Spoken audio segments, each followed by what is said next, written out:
RFI et France 24 présentent Mardi politique.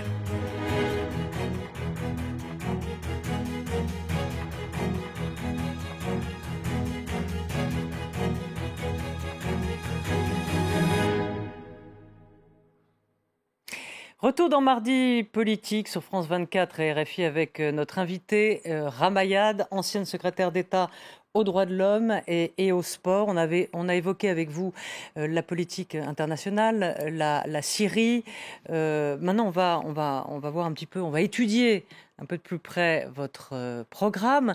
Mais ces derniers jours, vous tapez un peu sur François Fillon, comme tout le monde, sur son programme sur la sécurité sociale. Alors ce matin, il a fait une tribune dans le Figaro. On a senti un rétro-pédalage, mais où il restait tout de même assez flou. Et on apprend là que François Fillon a retiré de son site internet la proposition donc contestée sur l'assurance maladie, retirée de son site. Comment vous l'expliquez ? Deux remarques à ce sujet. La première, c'est que il est vrai que la victoire surprise de François Fillon, pour laquelle je voudrais d'ailleurs le féliciter parce que ce fut un remarquable finish qui restera dans les annales des élections primaires, a fait que personne n'a vraiment analysé son projet. Il était sous les radars. Et aujourd'hui, effectivement, beaucoup le découvrent. Et donc, effectivement, là, il est sous les feux de la rampe et ce projet fait l'objet de décryptage. Et la deuxième chose, c'est que moi, je ne suis pas d'accord avec son projet santé, et en particulier de sécurité sociale. Non, mais le fait qu'il le retire, et justement, même en n'étant pas d'accord, je trouve que par rapport à ses électeurs, qui l'ont si largement élu, reculer aussi vite, aussi fort, n'est pas forcément c'est mauvais signe pour la suite. Bon pour la crédibilité de la parole politique. Voilà.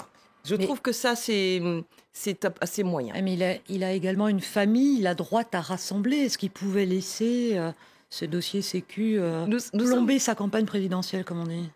Oui, mais je pense à la parole publique. C'est-à-dire qu'au-delà on l'a pas bien entendu, comme vous avez dit. Au-delà des questions finalement corriger. assez politiciennes, de courants à rassembler, il y a les Français, il y a la France. Et donc, s'il pense que son projet, parce que j'ose espérer que tout ceci a été pensé et réfléchi pendant des années avant d'être proposé, est bon pour la France, est bon pour les Français, le recul, je ne comprends pas, parce qu'en termes de crédibilité de la parole politique, qui est le plus grand mal de notre démocratie aujourd'hui, déjà un mauvais signal. Eh bien, ce n'est pas très bon. Mais ça ne veut pas dire que je suis d'accord. Je ne pense pas qu'une approche purement comptable de la question de la sécurité sociale est une bonne approche.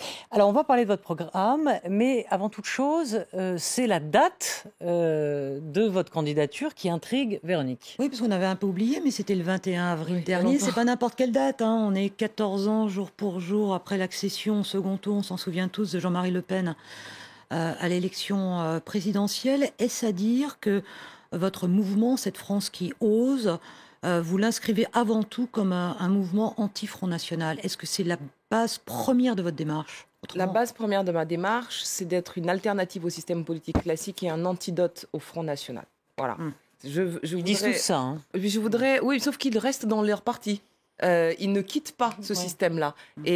Parce que moi, je n'y suis plus. Donc, je suis libre de proposer quelque chose de nouveau. On a du mal à le trouver, cet antidote. Depuis 14 ans, rien n'a véritablement changé, bien au contraire. Justement, je viens de traverser, vous avez dit, je me suis déclarée en avril, et après, j'étais un peu sous les radars, parce que je traversais le pays. J'ai traversé 60 000 kilomètres. Je n'allais pas dans les grandes villes, pas dans les agglomérations, pas sur les littoraux, mais dans les villages de France, dans les campagnes.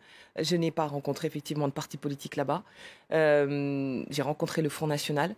On parlait des parrainages tout à l'heure. Aussi, Là où je les ai le plus, c'est dans les départements du Vaucluse, du Var, du Nord, de la Picardie, c'est-à-dire sur les terres du Front National. Parce que là-bas, il y a un manque de représentation. Ils ne se sentent pas représentés par qui que ce soit, et donc le Front National domine tout. Et donc d'abord, la réponse, elle est là, dans la proximité, première chose. La deuxième chose, elle est dans la diversité des candidatures. J'entends déjà, et je me suis déclarée le 21 avril aussi pour ça, j'entends déjà ceux qui, comme lors des élections présidentielles précédentes, appellent au retrait de toutes les candidatures pour qu'il n'y en ait plus qu'un. Autant supprimer la démocratie, au motif que le Front National menace. Excusez-moi, mais que si tout le monde se retire et qu'il n'y a plus que 2 ou 3 candidats, ceux qui veulent du changement, qu'est-ce qu'ils font? Eh bien, ils n'ont pas d'autre choix que de voter Front National. Donc moi, je pense à la diversité de candidatures, le pluralisme démocratique qui permet d'être un antidote au Front National. Alors, on a envie de savoir ce que vous proposez. On a choisi trois propositions assez fortes. Alors, vous proposez d'adresser les meilleurs élèves des classes de 6e dans chaque département, dans des collèges d'élite. Mais j'ai envie de vous dire, est-ce que vous ne prenez pas les choses à l'envers et à contresens? Parce que dans le fond, c'est pas les bons le problème. Le problème, ce sont les mauvais. Mais le problème des bons, c'est que, à force d'être laissés dans un environnement mais pas stimulant, qu'est-ce qu'on fait pour les mauvais? Eh bien, on les tire vers le bas. Oh, mais attendez, on va y venir. Mais d'abord, essayons de récompenser les méritants, de ceux qui ont travaillé, de ceux qui ont du talent. Parce que le talent n'est pas affaire de couleur de peau ou d'origine sociale. On peut être Vous pensez un peu à votre expérience quand vous dites ça? Mais complètement. On peut être ressortissant d'une ZEP, mais je n'ai pas été en ZEP. C'est le mérite de Nicolas Sarkozy. Oui, mais sauf qu'il n'y a pas eu de... Ils ont créé des... Alors, Fadel Amara avait créé ces internats d'excellence, mais ils n'ont pas compris. C'est-à-dire que l'esprit, c'était pas de créer des internats pour tout le monde, mais il fallait les créer pour les meilleurs. Pourquoi? Parce que on ne peut pas les laisser dans une situation où ils ne sont pas tirés vers le haut malgré leur talent. Et au fond, l'égalitarisme, c'est ça. Marcel Gauchet racontait que lui, fils d'une famille d'ouvriers, a pu accéder à Normal Sup. Il expliquait qu'aujourd'hui, pour un enfant comme lui, ce serait impossible parce qu'on reste dans sa carte scolaire, dans sa ZEP, on ne peut pas en sortir. Et ça, c'est un problème. Moi, je pense qu'indépendamment de la carte scolaire, et des ZEP et compagnie, on doit pouvoir sortir Fatoumata Mohamed ou Kevin de sa ZEP s'il est le meilleur de sa classe pour l'envoyer à Henri IV. Oui. Ouais. Pourquoi? Parce qu'on permettra... Oui, mais les mauvais, je vous repose la question. Alors, les mauvais, on en fait quoi? Mais attendez, les autres ne sont pas mauvais. C'est ça le sujet. Il n'y a pas de mauvais. Ça veut dire que les mauvais, on les laisse avec les mauvais, donc ils sont foutus. Non, il n'y a pas de mauvais. D'abord, non, il n'y a pas de mauvais. D'abord, il faut évaluer tout le monde. Regardez les chiffres PISA, il y en a des mauvais. C'est excellent ou être mauvais. Il y a des talents divers. Tout le monde n'est pas, par exemple, fait pour les enseignements théoriques. Il y en a qui ont, par exemple, l'intelligence de la main et pour l'apprentissage. Mais est-ce que ça interdit l'excellence? Non. Et c'est pour ça que je propose justement que l'apprentissage ne soit pas assimilé à une voie de garage et qu'on crée des hautes écoles de l'apprentissage comme parce qu'on a beaucoup de questions. Les meilleurs CAP, les meilleurs BEP. D'accord. C'est ça que je veux dire, la promotion du talent. Autre question qui est intrigante, vous dites il faut un examen d'entrée à l'université, mais c'est le bac. Non, le bac ne vaut plus grand-chose. Vous savez qu'il y a des... vous trouvez qu'il est dévalué, le bac? Les bacheliers qui obtiennent 22 ou 23 sur 20 chaque année. Vous dites tout le monde a le bac, c'est ça? Ça n'a pas l'air d'étonner grand monde. Comment 23 sur 20, c'est possible? Pourquoi pas revaloriser le bac? Ça n'a aucun sens. Donc, et d'ailleurs, ça n'a tellement peu de valeur que les familles privilégiées et les grandes écoles savent que la sélection se passe non pas au niveau du bac, mais avant, en contrôle continu. Donc, il y a un moment donné, il faut arrêter de mentir à une génération. Il faut arrêter de lui faire croire que 80% a le droit d'avoir le bac. D'abord parce que quand vous regardez bien ces 80%, vous vous rendez compte que 71% qui ont le bac général sont des enfants de cadre. Et les autres, c'est des enfants d'ouvriers qui ont le bac professionnel. Mais pourquoi créer un autre examen et pas revaloriser le bac? Non, je parle de l'examen d'entrée à l'université. C'est encore autre chose. Là, c'est l'étape suivante. Parce que le sésame de l'université, c'est le bac. Manifestement, non, parce que tout le monde rentre à l'université. C'est gratuit, c'est libre d'accès. Une fois de plus, vous voulez que ce soit que les bons qui aillent à l'université? Pas du tout. Ils avaient 3/4 qui échouent en première année. Moi, je veux qu'on cesse ce mensonge. Je voudrais qu'on rende... Vous savez, on leur rendra service à cette génération si on arrête de leur mentir en leur faisant croire que 80% au bac, que l'entrée libre et gratuite à l'université, c'est bien, c'est un progrès, alors que ça ne l'est pas. Regardez les taux d'échec. Alors, vous parlez des banlieues et Véronique et moi, on a beaucoup de questions, notamment sur la laïcité. Donc, ce reportage sur France 2 vous a peut-être pas échappé. En tout cas, il n'a échappé à personne. Il a fait beaucoup réagir. Il a choqué même. C'est à Sevran, en Seine-Saint-Denis. On y voit des femmes refoulées, interdites dans un café sous prétexte que les hommes que seuls les hommes y sont autorisés. Regardez un extrait et on en parle. On va se faire discrète, petite dans un coin. Il n'y a que des mecs dans ce café. Mais comment c'est normal qu'il n'y a que des mecs? Imagine que tu veux prendre un café avec une cousine, une amie, ta femme. Non? Normal. Ma cousine, elle reste chez elle. Ta cousine, elle reste chez elle. Ah bon? Elle fait ce qu'elle veut, mais pas avec moi. Ben voilà, dans ce café, il n'y a pas de mixité. Est-ce que c'est normal? Mais à Sevran, on n'est pas à Paris. Même à Sevran, c'est la France. C'est dans le 93. Et alors, le 80... Et alors à Paris, c'est des mentalités différentes. C'est comme Anglais. Voilà, je vous repose cette question de cette femme. Est-ce que c'est normal ? Non, ce n'est pas normal. Et au fond, tout ça est la conséquence de 30 ans de lâcheté et de renoncement par rapport aux principes communs qui devraient nous guider.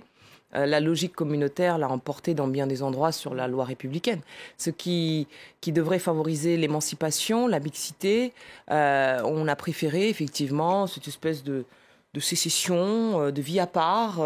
Vous parleriez d'apartheid territorial comme ça existe par l'éducation, le logement, l'urbanisme dont on a parlé tout à l'heure. Vous prendriez ce même terme. Complètement, il y a une ségrégation volontaire. Mais là, on est dans une volonté de vie à part, de communautarisation, mais qui je veux dire, on a d'imposer un modèle qui. Mais c'est l'État qui a donné l'exemple. Excusez-moi, à un moment, les pouvoirs publics proposaient des piscines séparées entre les hommes et les femmes. Il y a des salons de coiffure alors pas classiquement lambda, mais pour femmes voilées dans certains endroits. Donc il y a un moment donné, on a accepté ces choses-là. Le renoncement, la lâcheté, la trahison des laïcs a commencé par l'État lui-même, les pouvoirs publics eux-mêmes. Quand vous dites on a accepté le précédent gouvernement, je ne parle pas du gouvernement actuel, mais le gouvernement Sarkozy, sous Sarkozy, on a accepté ce genre de pratique, vous pensez ? Tout ça existe. On l'a pas vu. Tout ça on l'a existe ignoré depuis des on années. On le découvre aujourd'hui. Tout ça existe depuis des années parce qu'il y a une pression du Front National, parce qu'il y a un procès permanent qui est fait à l'islam, quelquefois de manière injuste, parce que il y a une espèce de crise existentielle dans laquelle on est enfermé, qui fait que les Français veulent des coupables. Voilà. Et donc moi, ce que je dis d'ailleurs dans le livre, à l'instant basculé, c'est qu'on est au moment de la bascule. C'est-à-dire que nous sommes à un tournant de notre histoire et j'invite les Français dans ce moment du choix 2017 qui va être une élection pas comme les autres à se tourner vers leur passé et surtout vers les principes qui ont fondé la nation française et parmi lesquels la loi de 1905 sur la laïcité. Oui. Quand vous disiez tout à l'heure frondeuse, je termine ce livre en disant il n'est plus temps d'être frondeur, il est temps d'être fondateur. Pourquoi votre date fétiche est le 4 août 1789, qui est la grande peur après la prise de la Bastille. Pourquoi vous prenez cette référence ? Parce que il y en a plusieurs, il y en a 8. L'idée, c'est au fond de c'est la première en tout cas. Voilà, c'est la première en effet, de reprendre les grandes dates qui ont fait l'histoire de France et fondé ces principes qui ont fait la nation française. Et c'est parce qu'on a renoncé à ces principes-là que les Français ne se reconnaissent plus. Et les Français sont malheureux de ne plus se reconnaître. Et au fond, je les invite à non pas aller rechercher les racines chrétiennes de la France, mais ces racines républicaines. Et 4 août 1789, c'est l'abolition, c'est la nuit, c'est l'abolition des privilèges. Oui, et j'explique qu'on est passé finalement de cette abolition des privilèges à la restauration d'une société de privilèges grimée en société républicaine. Comment on fait pour répondre face à ces questions d'apartheid territorial, ce radicalisme islamique ? Comment on fait pour lutter concrètement ? On commence par l'éducation, c'est-à-dire... Non, par l'instruction, c'est pas pareil. C'est aux familles d'éduquer leurs enfants et à l'école d'instruire. C'est une mission suffisamment importante. Et donc pour cela, mettre quelque chose dans le cerveau des enfants. Qu'on arrête de transformer l'école en garderie. Qu'on arrête de transformer les enseignants en assistants sociaux. Qu'on arrête de considérer qu'il doit y avoir des ghettos de riches et des ghettos de pauvres parce que ça a la conséquence. Parce que quand l'école perd pied, quand elle n'instruit plus, eh bien que font les familles privilégiées ? Mais ça c'est un constat. Mais vous faites je vous ai proposé les lycées d'élite républicaine, ça c'est une première chose, qu'on évalue chaque année, à la fin de chaque année, le niveau des élèves. Pour savoir qu'est-ce qu'ils savent. Ça, c'est une démarche dans la durée, en attendant. C'est café. Mais vous croyez que l'éducation nationale, il suffit de changer un point ici, un point là, l'éducation. C'est pour ça que c'est grave, les décisions que prennent Najat Vallaud-Belkacem. Parce que c'est pour une génération. Si certains sont aujourd'hui des militants du Front National, c'est parce que parfois on ne trouve pas de solution à ce genre de problème. Alors qu'est-ce qu'on leur répond ? Comme ça, on voit. On fait les choses sérieusement. Mais si on compte sur l'éducation, fort bien, et c'est vrai que c'est une base de la société. Oui, c'est une première chose. Il y a une deuxième chose, le logement. Première chose. Le logement est aussi un autre souci. Les lois de l'ANRU, c'est très bien, mais on s'est occupé des bâtiments, pas des hommes qui vivent à l'intérieur. Je crois aussi qu'il y a un esprit d'entreprise qui est très fort dans les quartiers populaires, beaucoup plus qu'ailleurs, puisqu'on crée 2 fois plus d'entreprises. Des boucheries, des boutiques de téléphonie, etc., de vêtements de sport. Et cet esprit d'entreprise, il ne dure pas en fait, parce que les entreprises n'ont pas de pérennité, faute d'argent, de réseau, etc. Donc moi je propose par exemple une Silicon Valley des banlieues, c'est-à-dire une espèce de fonds d'investissement tenus par des chefs d'entreprise, pas des hommes politiques, mais des chefs d'entreprise, où on leur mettrait à disposition des espaces de coworking pour avoir accès à des conseils en stratégie, en droit, en fiscalité, en financement. Je voudrais pas revenir là-dessus, mais c'était pas l'idée du plan Marshall pour les banlieues sous. Non, personne n'a encore proposé ça. Non. Non, avec, le plan Marshall avait plein de volets, Ouais. mais encore une fois. C'était pas ça, c'était pas la revitalisation de tout ce qui est petite entreprise dans les banlieues pour mettre Il s'agit en œuvre pas. toute la création de cette Moi, jeunesse j'ai dit qu'il y a non. là d'ailleurs, avec Non, une vraie créativité il par ne s'agit ailleurs. pas de créer. Les aider, en tout les cas. personnes, les habitants des quartiers populaires n'ont besoin de personne pour créer une entreprise. C'est pas ça le problème. La les difficulté, c'est qu'elles ne durent pas, ces entreprises. Donc, et pour qu'on puisse parle de embaucher, soutenir, il faut qu'elles durent. Voilà. Je voudrais relever une phrase, on a l'impression que vous l'avez piquée à Henri Guénaud. Je suis française parce que je vibre au souvenir du sacre de Reims, de la fête de la Fédération et des tirailleurs sénégalais. Vous parliez de ces... Henri Guénaud ne peut pas avoir parlé Non, des tirailleurs sénégalais. Oui, d'ailleurs, sur l'Afrique, on se souvient de son discours de Dakar qui a marqué. il pourrait, mais quand vous dites « je vibre au souvenir du sacre de Reims », on dirait vraiment du Guénaud dans le texte. Vous parlez de ces gamins de banlieue, mais vous dites que vous avez été naturalisé à l'âge de 21 ans, mais vous avez eu la chance d'avoir des parents éduqués qui étaient fascinés par la politique, par le général de Gaulle. Aujourd'hui, des gamins qui n'ont pas d'éducation, qui ont des parents qui parlent à peine français, on fait quoi ? Vous parlez d'éducation, d'instruction, mais quand à la maison, on ne parle même pas français, comment vous réglez le sujet ? Eh bien, vous savez, on peut être le fils ou la fille de parents complètement illettrés et être le meilleur de sa classe. Ça existe. Et c'est beaucoup moins rare que vous ne le pensez. L'éducation, c'est pas la majorité. Non, mais ça existe et ça. Mais une fois de plus, vous me parlez toujours de l'élite, mais jamais mais je vous parle pas de la l'élite. majorité. Ce que je vous dis, c'est que moi, je ne prends pas les enfants tels qu'ils sont, mais dans leur plus riche potentialité, dans ce qu'ils sont capables de faire. Il n'y a pas de mauvais ou de bon. Il n'y a que le pari que vous faites. Des collèges d'élite. Non, les autres. Encore une fois, c'est pas bon ou mauvais. Après, il y a des moyens, il y a des plus ou moins moyens, etc.